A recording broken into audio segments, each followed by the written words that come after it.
A Wednesday Locked On Vols. It starts now. We've got some Tennessee basketball news, a Tennessee baseball game to recap, and some interesting notes on the financials of some former head coaches still being paid by the University of Tennessee. All that and more coming up on your Wednesday Locked On Vols. You are Locked On Vols, your daily podcast on the Tennessee Volunteers. Part of the Locked On Podcast Network, your team every day.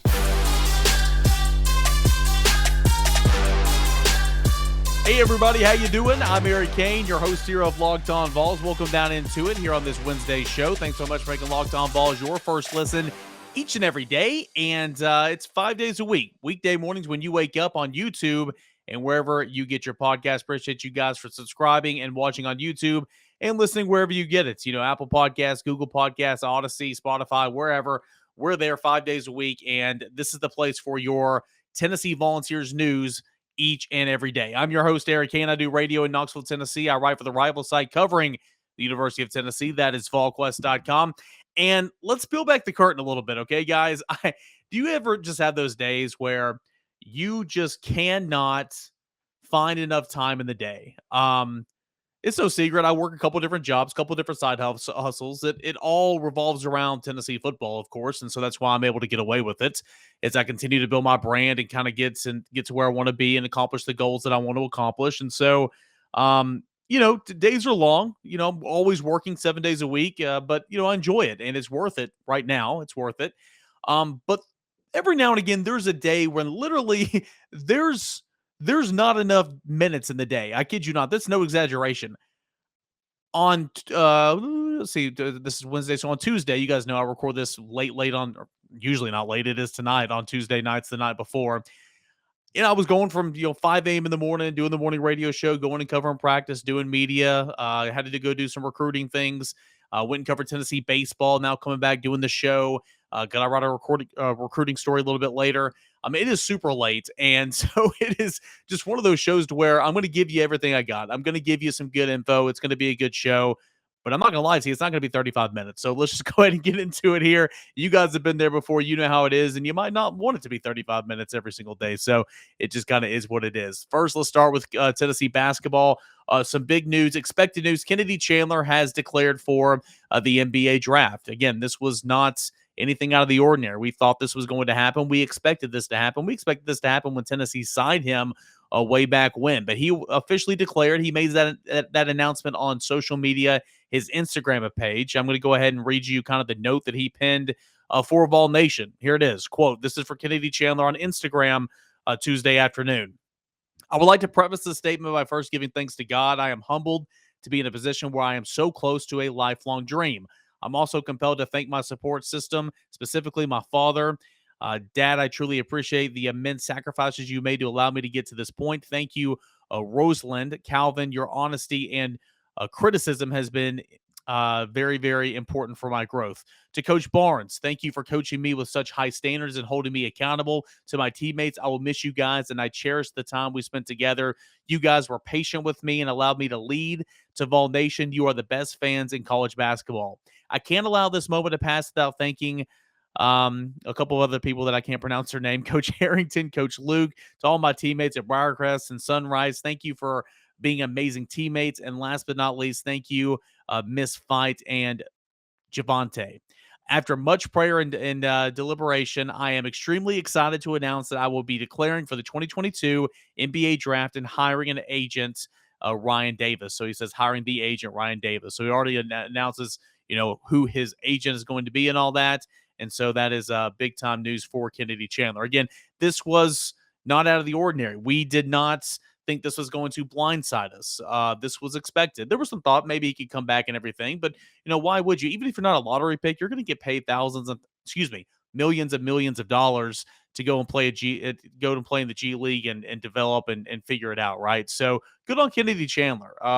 Happy for him, man. He was fun to watch this year. After Tennessee lost to Michigan on that Saturday night in the round of 32, I remember I tweeted and I said, if this is it for Kennedy Chandler, which I think we all believe it will be, boy, was he fun to watch, man. We got to see a kid grow up in front of our eyes, and I truly believe that is the case. I mean, he grew up so much over this year. I mean, think back in the month of November, think back in the month of early December, and how he became who he was at the end of March, right? He was incredible. 2021, 2022 All SEC second team. He was the name to the All SEC freshman team as well. He was the name to the 2022 All SEC tournament team, and he was named the SEC tournament MVP. Remember, in that first game on Friday night, he went in and turned his ankle 3 minutes into the ball game. And you thought, man, if Kennedy Chandler is not going to be able to play the rest of this weekend, Tennessee might win tonight, but they're not going to beat Kentucky tomorrow. And he just comes back and continues to play through that and is your tournament MVP. So in 34 games as a true freshman at Tennessee, the point guard, 6 foot, 170 pounds from Memphis, Tennessee, averaged 13.9 points per game, 3.2 rebounds per game, 4.7 assists per game. So essentially, he averaged 14, 3, and 5 in terms of points, rebounds, and assists. He shot it at a 46.4% clip. His three-pointers over 38%. Free throw shooting, not great. We know that. I harped on him all year long. Only 60%, which is just not good at all. But he was a fantastic player this past year. So congratulations to Kennedy Chandler. We'll continue to dive and look at the mock drafts and all that as time goes on and the projections for Kennedy Chandler when he goes to the NBA Combine and does the interview process and all that. And maybe we'll get him on the show. That'd be fantastic. So congrats to Kennedy Chandler on announcing his intention to declare to the NBA draft. He made that announcement on his Instagram page. All right, one other hoops note from Tuesday. You have a player that has entered the transfer portal. Redshirted this past year, 6'11", 230 pounds from Knoxville Catholic High School, Hanjay Tamba. He reclassified into the class of 2021, enrolled at Tennessee a little early, and went ahead and redshirted. In the pictures that I post on social media for this podcast and everything, you might not know what he looks like because, again, he didn't play at all. I mean, he dressed every game. He was on the bench, but he never played because he was redshirted. But he was always the guy that was leading the dances in the pictures or the videos, if you remember it on, the CBS might have showed it, TBS throughout those tournament runs. He was the guy that always leading the dance in the middle of the circle. So I thought that was kind of cool. But he's got a bright future, right? I mean, he's a nice he's got a nice skill set. He's really developed a whole lot over his time at Knoxville Catholic here in Knoxville. We're just reading from his bio right now here from high school. An elite academic achiever. He was a high school junior in 2021, but announced in July of 2021 that he was reclassifying into that class. As a junior, he averaged 10.7 rebounds and 2 blocks per game. He was D2 AA All-States honoree and received a whole lot of other postseason accolades. He is, he's a guy that I think has a bright future. But ultimately, after a year at Tennessee, I don't know the details on this, but maybe just looking for another opportunity, maybe knowing that maybe he might not be playing as much as he thought he might be even next year. And so he wants to go on and look for a new opportunity. But I think I think he's a very talented player. Again, 6'11", 230. And even though you redshirted this year here at Tennessee, it's not like you weren't working. You're working every single day in practice, and you were learning from a Hall of Fame coach in Rick Barnes. So we'll see what Hanjay Tamba decides to do in terms of where he's going to go. I think that he was better for coming to Tennessee for at least 1 year, despite redshirting that year and leaving via the transfer portal. So Kennedy Chandler announces he will declare for the NBA draft. Hanjay Tamba has announced that he will enter the transfer portal. Could there be more news for Tennessee basketball? I think so. But I don't think it's going to be anything earth-shattering if you catch my drift there. We'll come back. We'll talk Tennessee baseball. The number 1 team in the land had a 5-1 midweek win over Lipscomb. I'll tell you why that's important. A couple of things when Locked On Vols returns. But Built Bar, guys, it is fantastic, great tasting, so many different flavors: mint brownie, chocolate, coconuts, mint white chocolate chip, whatever flavor you can even imagine. They'll probably make it because they'll probably think it tastes good, right? There's always new flavors coming out every single week at Built.com. But the thing about Built bars that are better than candy bars, first, they taste good. They're covered in 100% chocolate, but they're infused with 17 grams of protein, only 130 calories, only 4 net carbs, only 4 grams of sugar. You compare all that to a normal candy bar that's got about 240 calories per candy bar. So these are the real deal. And if you want to try them out, you want to peruse and see which one you might like, I encourage you to go to Built.com. And while you're there, use the promo code LOCK15 because you're going to get 15% off your order. Use promo code LOCK15 for 15% off. That is at Built.com. We'll go back into a Wednesday Locked On Vols. It is your team every single day. And of course, we're talking about the University of Tennessee. All right. So, Tennessee, a 5-1 victory over Lipscomb on, I'll keep wanting to say Lipscomb Academy because that's a prominent high school in the mid state where Trent Dilfer coaches and there's tons and tons of prospects. But no, this is Lipscomb, the college, and in-state foe taking on Tennessee in the midweek action. Tennessee won 5-1.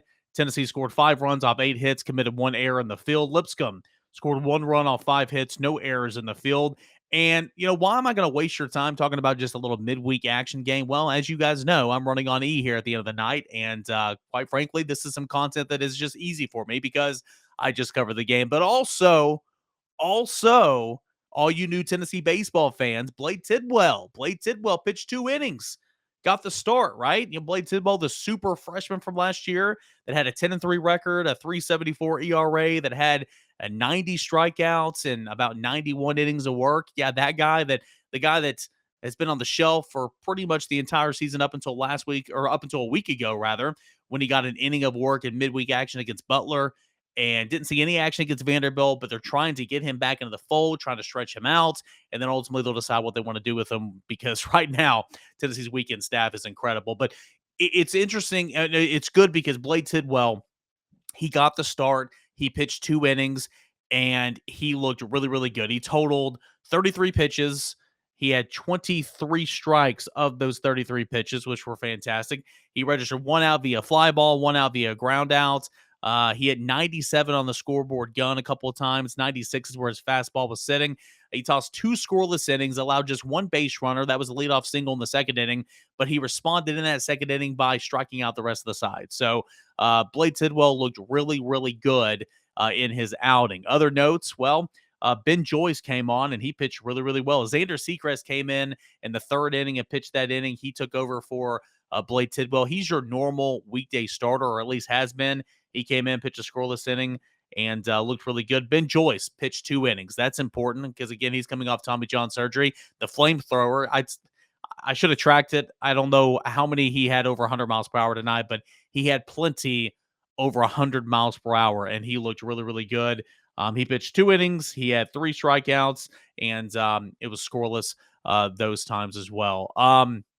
Will Mabry and Mark McLaughlin came on. A couple of times Lipscomb really did challenge there towards the later innings. After back-to-back singles to begin the 6th inning for the Bisons, Wyatt Evans, who was in the ball game now, corralled the first out of the frame. But after falling full at 3-2 to the heart of the order, to one of the heart of the order guys for Lipscomb with runners at second and third, Will Mabry was called on to finish the batter. There was only 1 out in the inning. And 1 pitch, he took care of it, struck him out. Still needing to escape that inning without any damage. Maybe retired Mason Lundgren on strikes and was able to pitch around a 1 out, 2 runners in scoring position jam. That was it for the Southpaw. He pitched just 5 pitches. All were strikes, and he was able to get those 2 outs. And then later in the 8th inning, Mark McLaughlin came onto the ball game with a runner at third and only 1 away. He struck out 2 and retired their side without further damage. So those 2 guys really kind of saved the day in terms of the bullpen. Still, Tennessee ran themselves out of a couple outs in this ball game. I'm not going to talk about that right here on this show, but Tennessee was your typical win. The bats were kind of quiet, only scored 5 runs. Tennessee pushed across 5 runs on the night, needed every single one of them at points in the game because, again, Lipscomb was pressing. 4 different balls drove in runs on the night while Beck scored. This is Jordan Beck, the game's first run on a wild pitch in the first inning. He was also a part of the Drew Gilbert, Luke Lipsius, and Cortland Lawson grouping that drove in the other runs. Beck homered. He tripled in the victory. He scored on a wild pitch. He scored 2 runs. He also walked in the win. He was the only volunteer on the night to tally a multi-hit day. He scored 2 of the 5 volunteer runs in this ball game. It was kind of a slow night at the plate for Tennessee, but there were a couple of backups in there. Christian Moore was getting the start at second base. I wouldn't consider him a backup. He plays all the time wherever, but he got the start at second base. Stevenson was the DH tonight, Seth Stevenson. You had Christian Scott got the start in left field. Charlie Taylor, a true backup catcher, was given Evan Russell the night off, which was huge. But for Tennessee, it extended its program leading or program record win streak to 20 games. Came into the game winning 19 straight, now extended that to 20 games. And Tennessee just continues to be the best team in the country. So these midweek games are important, okay, because Tennessee only used 4 relievers over the weekend in that sweep of Vanderbilt. Again, that's just incredible. Used 4 relievers in a sweep of Vanderbilt over the weekend, right? And you had more arms than innings. You got to get those guys, in there to get some work. So immediately on the priority list to get work was Tidwell and Joyce, and they got theirs out of the way. Xander Seacrest came in and was the meat to that sandwich. And then you had to get the guys in like Mabry, Camden Sewell, Kirby Connell, Mark McLaughlin, all those guys pitch. And there were still some more guys that probably needed to pitch that you just weren't able to. But nonetheless, Tennessee, a 5-1 win over Lipscomb, have now won 20 straight games and will set up for a home series against Missouri this weekend. First pitch will be Friday night at 6:30. I believe Saturdays at 7 o'clock, and I believe Sunday's matinee is at 1 o'clock. So Tennessee should sweep Missouri. You can never say never, especially SEC baseball. Tennessee should sweep Missouri and definitely win that series. And I mean, we're talking about potentially 23 straight wins for the University of Tennessee, and what a 12-0 start in SEC play. That would be ridiculous. If you're not on board with this Tennessee baseball team, I encourage you to get out to Lindsey Nelson Stadium. They are fun to watch. I promise you. Date night, family night. Go with the in-laws, go with your parents, whatever the case may be. Go with the boys. They are fun to watch. Get out there and check them out because, again, they are the best team in the country currently right now. A couple of notes I dug into. I reached out to some people that I trust, and I want to go back to a Twitter Tuesday question that Ross asked me earlier in the week, and I've got some more details on that. So hold on, and we'll get to that here in just a moment. But first, I want to tell you about Rock Auto. With the ever-increasing numbers of makes and models, it's now impossible for your local chain of parts of auto parts dealer to keep up with the parts you need. Why endure the often pointless or seemingly intimidating process that comes with the questioning while the person behind the counter looks through their computer, their warehouse, looking at all the specifications and all the models that they carry? Hey, you have a computer right in the palm of your hand in your pocket. That is your cell phone, and you have access to rockauto.com. It's easy. You save time and money when using rockauto.com. You can choose to spend up to 30, 50, sometimes even 100% more if you go away from rockauto.com instead of just trusting the family-owned business that's been serving it to do-it-yourselfers and commercial reps online for 20 years. That's rockauto.com. The prices are always so reliably low for every single customer. It doesn't matter who you are. Go check out their easy-to-use website. You can check it out, navigate it today, and search for all the auto parts that you need. So right now, if you have a need, I encourage you to go to rockauto.com, see all the parts available for your car and your truck. Right locked on when in the How Did You Hear About Us box, so they know that I sent you. Amazing selection, reliable low prices, all the parts your car will ever need. Visit my friends at rockauto.com. We got a final segment left here of this Wednesday Locked On Vols. Guys, I told you it's going to be a short one. I do apologize. We'll get back to those normal 30-minute podcasts probably tomorrow, but I'm up against a couple of things, so it's going to be a little bit shorter. But I do appreciate you guys hanging out with me here today, and it's been filled with news. I mean, I feel like you're learning something, right? Like for me, I want to be entertained. Sure, I feel like I can be entertaining sometimes. I'm more entertaining when I'm with somebody else, but I'm not going to waste my time unless I learn something, right? So hope you learned something from this today. If not, well, I guess we can try again tomorrow. But I do appreciate you for making Locked On Vols your first listen each and every day. Hopefully that will continue.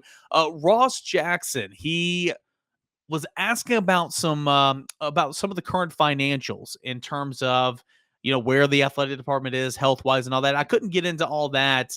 I just I couldn't find what I was looking for. But in terms of the athletic department still paying former coaches, we spoke on this a little bit on Twitter Tuesday's episode 2 days ago, and I said I believe Holly Warlick is still being paid and probably Philip Fulmer.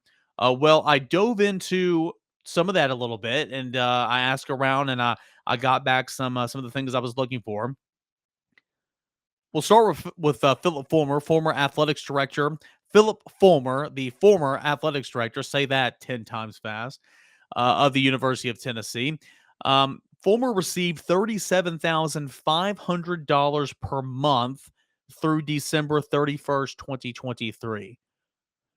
Philip Fulmer is to receive $37,500 per month through December 31st, 2023. Goodness flippin' gracious. That's insane. That is incredible. But of course, it was, they didn't. If you remember how that all went down, you fired Pruitt and all that, and then Philip Fulmer decided to step aside and all that. Well, if we listened to this podcast back then, I believe Josh was still the host. But if you listen to me on the radio, and I'm sure we talked about it some sense, you're still paying Philip Fulmer. Okay. You're not paying him to go away, right? Or you're paying him to go away, essentially, is what happened. And Philip Fulmer was the Tennessee coach when I was growing up. He is, when I think of Tennessee athletics and I think of Tennessee football, he's that coach. I have nothing against Philip Fulmer. I think you need to separate Fulmer, the coach, and the athletics director, because I think that though he did some good things as AD, I think that he was much better as a coach, obviously. But nonetheless, I'm not sitting here trying to bash Philip Fulmer, but the point is, he's still getting paid. He was not fired for cause. He was told to go away. And here we are, $37,500 per month. Whoa, that is incredible, through December 31st, 2023. So good on him. Good on him. Here's a note on Holly Warlick. So remember, Holly was fired, about 3.5 years ago? I guess it'd be about 3 years ago now, because Kelly Harper's had 3 seasons. Of course, one was COVID and all that. So about 3 years now is when she was fired, 3 years ago now. The final payment to Holly Warlick was this month, or is this month, better said. She had $705,000 buyout paid out monthly over the remaining 3 years. There we go, 3 years of that contract, which ran through April the 30th, 2022. So she was fired 3 years ago. She had $705,000 left on that contract that she was being paid in installments monthly through the end of this month, April 30th, 2022. So again, not as much here in terms of athletics director and men's sports in terms of that revenue, and then ladies basketball, though. It's good to see that the women's coaches are starting to get paid more. Obviously, Kelly Harper's making $1 million a season now. But I did want to get those out to you. So those are the financials in terms of what Tennessee is still on the hook for former ADs/head coaches. Butch Jones is done. You're not paying Jeremy Pruitt right now because you fired Jeremy Pruitt with cause. Pretty much everybody else is sitting in pretty good standing, and no one's close to being fired. Barnes was just extended. Harper was just extended. Tony Vitello, arguably, this could be a conversation for another podcast, arguably the best coach in the country, regardless of sport right now. Heupel, year 2, you're fine there. A lot of your non-revenues are thriving, so it just kind of is what it is. So I wanted to pass those notes along to you guys. Ross, great question, man. Had me digging up some of this stuff, had me consulting with some other people, and that's always fun. So I really appreciate you guys. Thanks for bearing with me here. It's a little bit shorter podcast, but big news from the day, or from Tuesday. Kennedy Chandler declares for the NBA draft. Redshirt freshman Hanjay Tamba has entered the transfer portal. Tennessee baseball, a 5-1 winner over Lipscomb, with Blade Tidwell getting the start, striking out 4 in 2 innings of work, 2 innings of scoreless work. And those are the important things. And, of course, some notes here on the financials of some former prominent people at the University of Tennessee. Guys, thanks so much for your time. Means so much to me that you spend your time with me every single day. I don't take that lightly, I promise you. And thanks so much for making Locked On Vols your first listen. Check out Locked On NFL Draft. Ryan Tracy, Eric Crocker, they bring the NFL Draft to life every single day, dive into the top prospects around the country, and bring those NFL front offices to life every single day. After Locked On Vols, which is your first listen, make Locked On NFL Draft your second listen each and every morning. We'll come back. We'll finish off the work week strong with a Thursday and Friday show. This is Locked On Vols. Enjoy the rest of your Wednesday, everybody.